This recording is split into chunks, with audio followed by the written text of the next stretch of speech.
avons, depuis que Monsieur le Président de la République en 2019 a érigé l'économie sociale et solidaire comme initiative nationale, et on a fait un modèle de développement pour les acteurs économiques. Nous avons, dans le cadre de l'opérationnalisation de cette ambition au niveau du ministère, décidé de le faire à partir de 3 chantiers. Il s'agissait pour nous d'abord de voir les aspects de gouvernance, l'observatoire, mais également le suivi.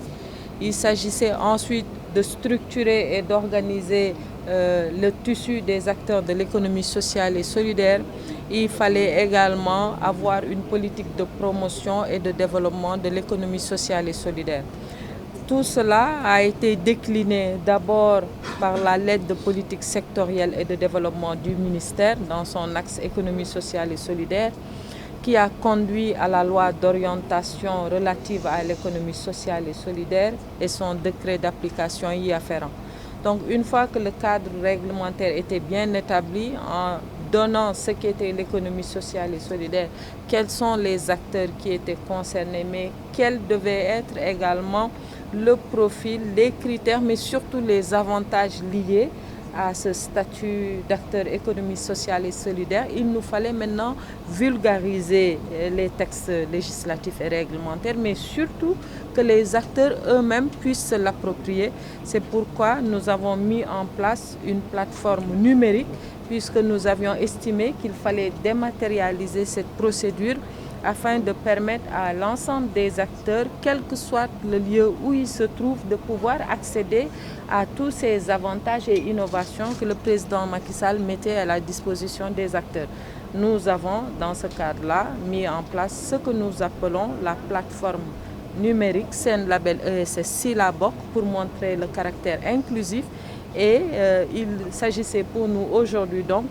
en prélude à la campagne, au lancement officiel de ce programme d'opérationnalisation, de partager avec le premier moteur, parce qu'il faut comprendre ce qu'est l'économie sociale et solidaire, comprendre les mécanismes, connaître les textes législatifs pour pouvoir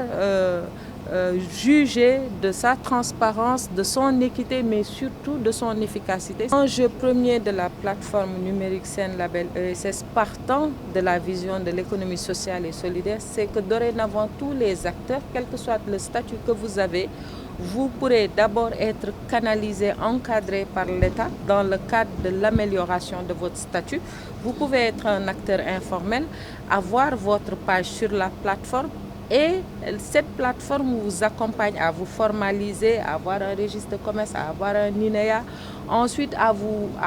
vous êtes dans une activité. La plateforme également, une fois que vous avez l'agrément, qui est la clé en réalité de tout ce que nous faisons, vous permet d'accéder à un encadrement technique, à un encadrement financier, ça c'est d'une part, mais d'autre part vous permet d'interagir avec les autres acteurs des autres localités. Vous pouvez être à Dakar avec votre activité et vous trouvez un partenaire à Kédougou avec son activité. Tout cela dans le cadre de la plateforme.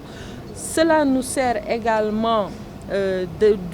d'instruments de données, puisqu'à partir de la plateforme, nous avons les statistiques qui nous permettent également, en rapport avec nos partenaires, d'aiguillonner sur les choix au-delà de l'efficacité même de l'action du ministère, puisqu'il ne s'agira plus juste pour nous de faire les 14 régions, mais on verra où se situe le besoin réellement, quels sont les secteurs et les groupes à accompagner pour que justement, au-delà des fruits de la croissance qui doivent être redistribués de manière équitable, mais que chacun puisse accéder également à ces fruits de la croissance-là ou à l'action de l'État.